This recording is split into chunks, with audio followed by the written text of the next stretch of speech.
Welcome everyone. দেশ বিদেশের সকল স্পোর্টস আপডেট নিয়ে বিয়ন্ড বর্ডার স্পোর্টসের নিয়মিত আয়োজন স্পোর্টস বুলেটিন আপনাদের সাথে আছি আমি সুমাইয়া খানম সেজুতি। চলুন দেখে নেই স্পোর্টস আপডেটগুলো।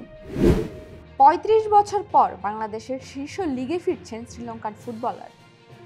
সর্বশেষ ১৯৮৯ সালে আবাহনীতে খেলেছিলেন পাকির আলী। এবার নতুন মৌসুমে শ্রীলঙ্কা জাতীয় দলের অধিনায়ক এবং অভিজ্ঞ গোলরক্ষক বীরা সিংহে সোজন পেরেরাকে দলে নিয়েছে ফর্টিস এফসি। আগামী ১১ জুলাই বাংলাদেশে শুরু হচ্ছে সাফ অনূর্ধ্ব-২০ নারী চ্যাম্পিয়নশিপ। ৪ দল নিয়ে আয়োজিত এই টুর্নামেন্টকে সামনে রেখে আফিদা খন্দকার প্রান্তিকে অধিনায়ক করে ২৩ সদস্যের দল ঘোষণা করেছে Bangladesh football federation. FIFA club বিশ্বকাপের দ্বিতীয় সেমিফাইনালে মুখোমুখি হয়েছিল দুই দল রিয়াল মাদ্রিদ এবং পিএসজি। ম্যাটলাইফ স্টেডিয়ামে একতরফা দাপটে রিয়াল মাদ্রিদকে ৪-০ গোলে হারিয়ে ফাইনালে উঠে গেল এনরিকের দল। আগামী ১৩ জুলাই ফাইনালে চেলসির মুখোমুখি হবে তারা।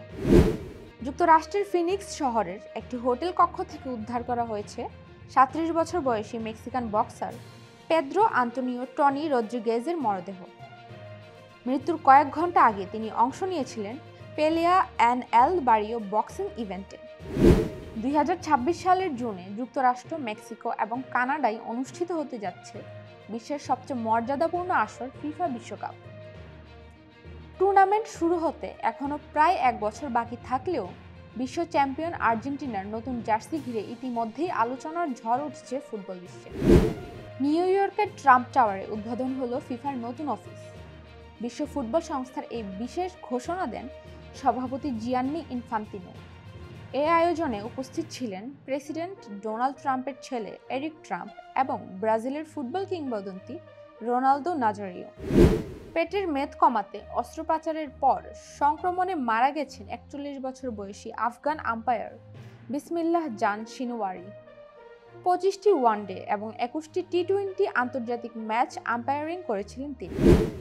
কর ফাঁকির দায়ে ১ বছরের কারাদণ্ড পেয়েছেন ব্রাজিল কোচ কার্লো আনচেলত্তি। ২০১৪ সালে রিয়াল মাদ্রিদের কোচ থাকাকালে প্রায় ১০ লাখ ইউরো কর ফাঁকি এবং ইমেজ রাইটস আয়ের তথ্য গোপন করেছিলেন এই ব্রাজিলিয়ান কোচ।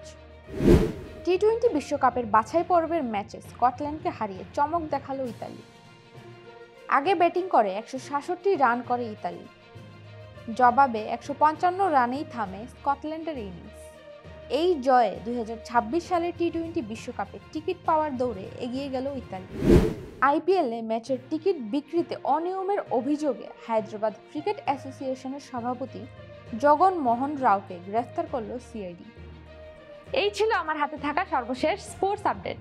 পরবর্তী স্পোর্টস আপডেট দেখার আমন্ত্রণ জানিয়ে আজকের মতো বিদায় নিচ্ছি আমি সেজুতি।